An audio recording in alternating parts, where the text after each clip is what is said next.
Olá, irmãos, e a paz do Senhor.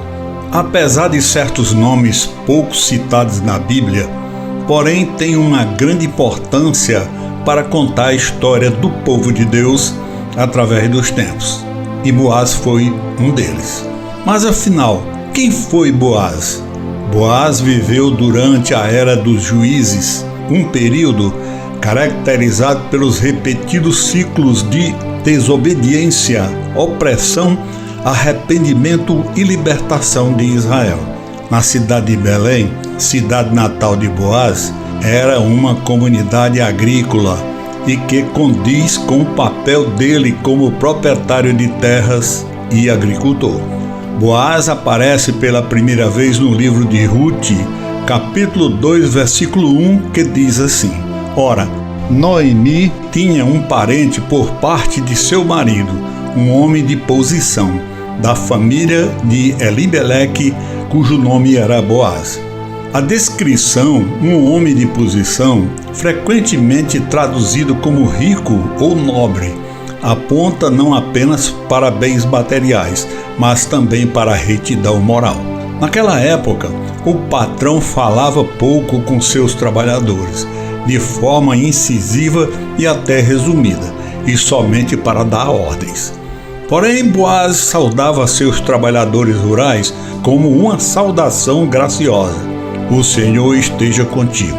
O que revela seu caráter de genuíno cuidado e reverência. Antigamente, os nomes dados às pessoas sempre refletiam seu caráter, e o nome Boaz, em hebraico, é frequentemente associado ao conceito de força ou poder. Embora os nomes antigos carregassem várias nuances, a ideia fundamental de força no nome de Boaz ressoa com seu papel como provedor e redentor confiável. Essa força tornou-se evidente por meio de sua proteção a Ruth, viúva que ficou fielmente como protetora de Noemi, sua ex-sogra, viúva também, e suas ações decisivas para garantir seu bem-estar. Boaz era da tribo de Judá e parente de Elimeleque, falecido marido de Noemi. Através do seu casamento com Ruth, Boaz gerou Obed, que se tornou o avô do rei Davi. Essa genealogia se repete no Evangelho de Mateus, onde Boaz é mencionado na linhagem de Jesus, como está descrito no Evangelho de Mateus, capítulo 1, versículo 5. Essa sua posição nessa linhagem destaca seu papel crucial no plano redentor de Deus.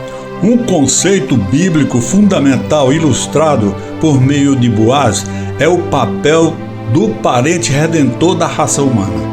Sob a lei de Moisés, um parente redentor tinha a responsabilidade de resgatar, comprar de volta as terras de um parente empobrecido ou até mesmo casar-se com uma viúva sem filhos, dentro da família para preservar a linhagem familiar. E Boaz reconheceu seu dever de fazer justiça a Noemi e Ruth. Ruth era descendente dos Moabitas, povo inimigo dos israelitas. Ela acompanhou Noemi, sua ex-sogra, a Belém, após a morte dos maridos das duas. A lei de Deus que recebera Moisés no Monte Sinai previa um meio para viúvas e estrangeiros recolherem as sobras dos campos, como está em Levíticos, capítulo 19, do versículo 9 e 10. Ruth se limitava apenas a apanhar sobras da colheita de Boaz para se alimentar e alimentar sua sogra.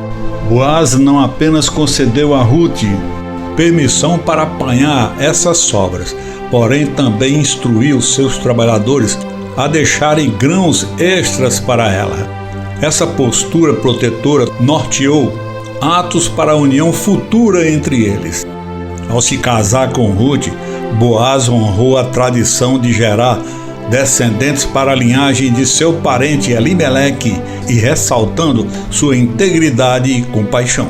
Esse relacionamento de Boaz com Ruth demonstra a providência divina destacando temas abrangentes do cuidado de Deus pelos vulneráveis e marginalizados. Suas ações refletem o amor protetor de Deus por aqueles que buscam refúgio sob suas asas. Além disso, o ato de redenção de Boaz aponta para a redenção maior realizada por Jesus. Assim como Boaz resgatou Ruth e a trouxe para a sua família da aliança, Jesus Cristo redime aqueles que vêm a Ele com fé. Como ancestral direto de Davi, a importância de Boaz inclui seu lugar na linhagem que leva a Jesus Cristo, como está em Mateus capítulo 1 e nos versículos 5 e 6. Essa genealogia ressalta como Deus orquestrou a história para trazer à luz o Redentor prometido. A disposição de Boaz em incluir uma estrangeira em sua família demonstra a verdade mais ampla de que o reino de Deus se estende além das fronteiras étnicas, cumprindo promessas como a de Gênesis capítulo 12, versículo 3, que fala da bênção de todas as famílias da terra por meio da descendência de Abraão. Escavações arqueológicas em Belém e arredores revelam a vida agrária durante o período dos juízes e da monarquia, correspondendo à descrição bíblica dos campos de colheitas. Fragmentos dos manuscritos do Mar Morto preservam partes de livros como Deuteronômio e Ruth. Essas confirmações demonstram que a vida e a época de Boaz coincidem com as práticas culturais descritas no livro de Ruth, incluindo os costumes legais nos portões da cidade. O que aprendemos com a história de Boaz e Ruth? Primeiro, bondade e generosidade. Boaz estendeu favor e proteção imerecido a uma estrangeira e ainda descendente de um povo inimigo, refletindo um coração alinhado com os princípios da palavra de Deus. Segundo, obediência à lei de Deus. Com os costumes de resgate de parentes, Boaz demonstra fidelidade aos mandamentos de Deus. Terceiro, liderança piedosa. Administrar sua força de trabalho com bênção e dignidade fornece um modelo de liderança compassiva. Quarto, amor redentor. Agir como resgate de parentes prefigura a natureza sacrificial da redenção divina encontrada plenamente em Cristo. Por fim, Boaz se destaca como uma figura exemplar de fidelidade, compaixão e integridade, enraizado na comunidade da aliança de Israel. Ele usou seus recursos e posição para defender a justiça e a graça. Seu casamento com Ruth e seu lugar na linhagem de Jesus o ligam indissoluvelmente à história da redenção.